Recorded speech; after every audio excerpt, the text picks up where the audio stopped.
So, my name is Sunil. That's Brian. Hello. This is our first semester at RCOS, and we're pretty excited. And this is our project. It's called Android Music Sampler. Ta-da. Okay, so before we actually get into, I guess, details, I just want to mention a couple of things, which is, what's a DAW? A DAW is a digital audio workstation, for those of you who don't know. And you've probably seen some of these things before, such as FL Studio, Reason, GarageBand if you have a Mac, that sort of stuff. So the basic functions of a DAW is to record, edit, and play music, basically. So now we get into something else, which is a kind of design feature that we want to incorporate into this app, which is based on a device called the Akai MPC, which is awesome. But basically, it's part of a popular line of drum machines that was there since like the late 80s, 88, right? 88. It starts with a 4x4 set of pads, and basically, the screen that you see is used to take sounds, take WAV files, chop them however you want, edit them, and then load them into one of the pads. So it's also a MIDI sequencer, so you can connect it to your computer, and it's a MIDI controller as well. And in the newer versions, which is what you see there, the MPC 5000, you actually have a 3-oscillator synthesizer. And within that comes an arpeggiator and an FX engine, which basically means the arpeggiator can take any amount of notes that you put into the oscillator and just go through them so that it actually creates a melody. And the effects engine adds things like reverb and flanger and things like that to the oscillator, and even to the beat, I think. So this was part of the, just the general design of this is something that we really enjoyed and we wanted to try and incorporate into the very beginning of the application. So, all right. Well, the reason why we wanted to do something like this is we saw that there's a few music creation apps out there for Android, but there's nothing that's really open source, and a lot of things that are only useful for a very small amount of people. Something that maybe a soundboard type app that only has kind of one function. So we wanted to come up with something that could take what's essentially a kind of large range of things to do with the the workstation and condense it into one thing that's easy to use on the go, pretty much. Yeah. The other thing was that for things that are out there for Android specifically, there's a lot of paid apps that, if you want to get something for free, you get a stripped down version that only does a few of the things that the whole app will be able to do, or things like that. So we want to have something that can be available, free of charge, that can basically help people be more productive with their music while they're not at their computer. Because that's the thing that people like to do. So our main focus at first is basically, as Sunil said, with the MPC style. What would you? Well, I would say focusing on sampling capabilities. Yeah. So what we want to do is you can either load files from your computer, or eventually we can actually load files into this application and chop the individual WAV files and then load them into pads into the MPC design of the app. And we want to make it MIDI compatible, which is probably the part that makes me want to kill myself.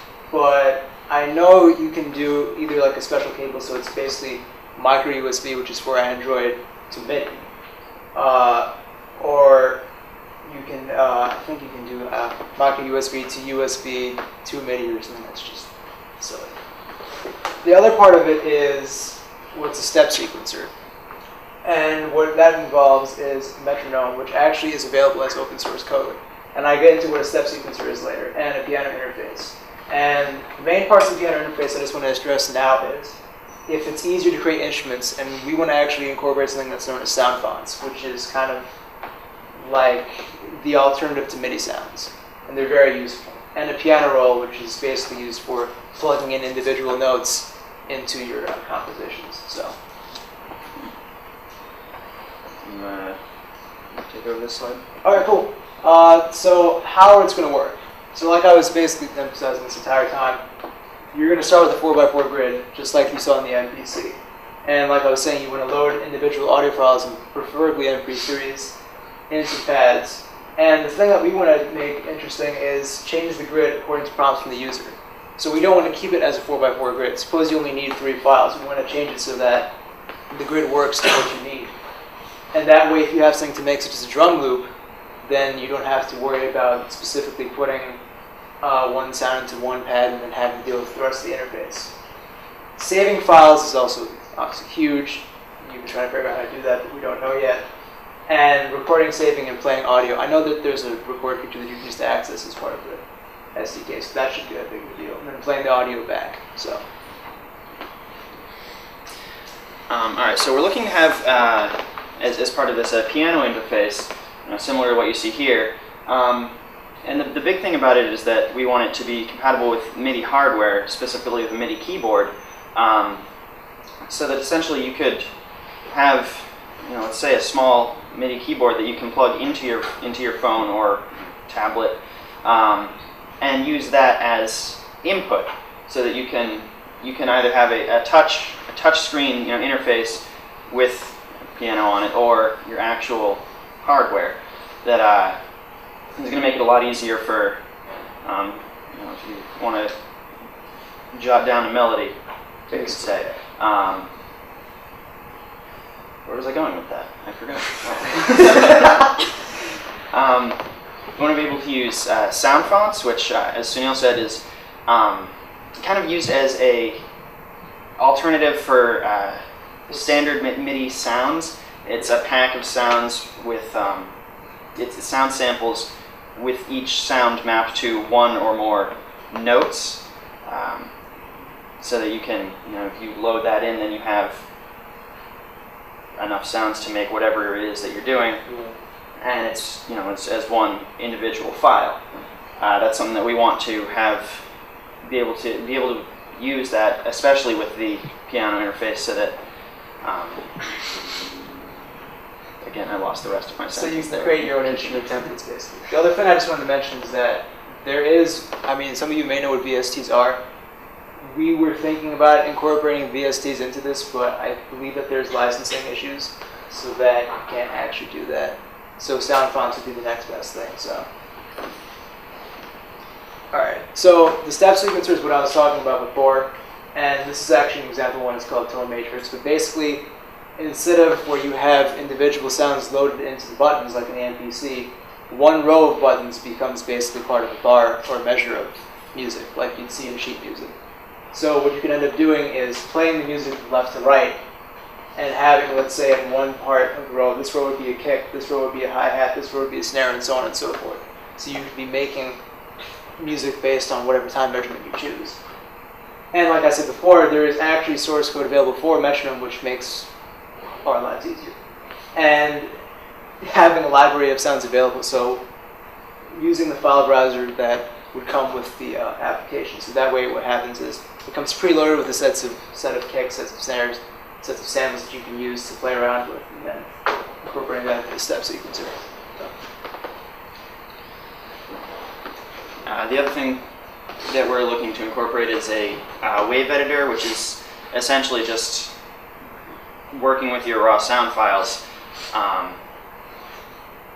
Basically, if you, let's say you want to load an audio file that you have on your computer, you can put it in there, and then from this, from the wave editor, essentially manipulate the audio directly, so that you can then use what you've got from there in the rest of the app.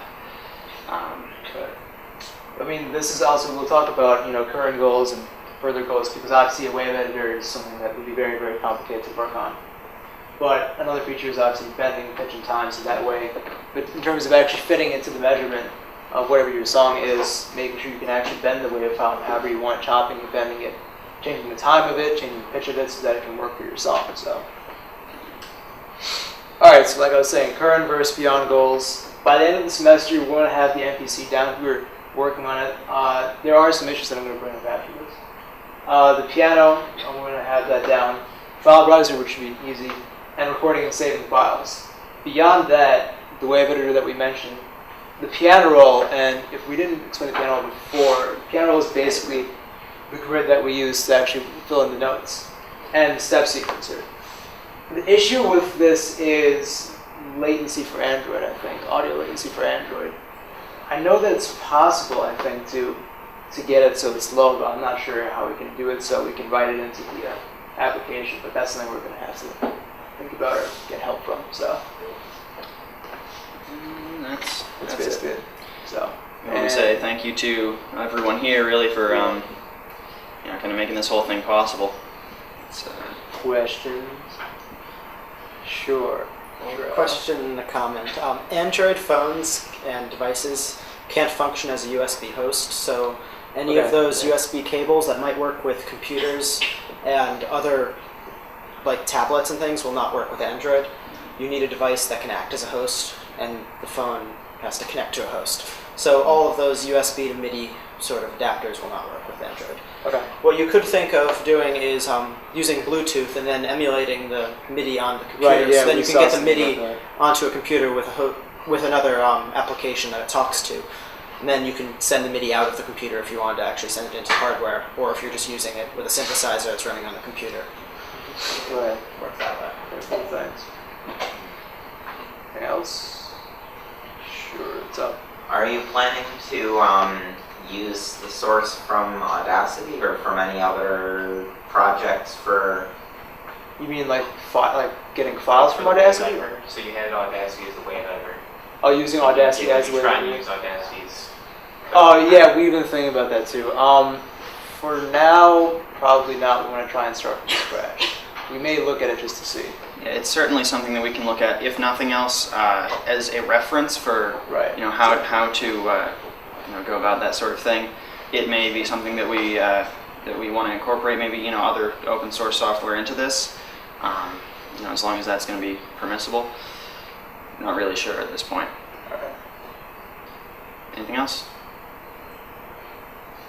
No? Okay. All right. Well, thank you very much. Thank you.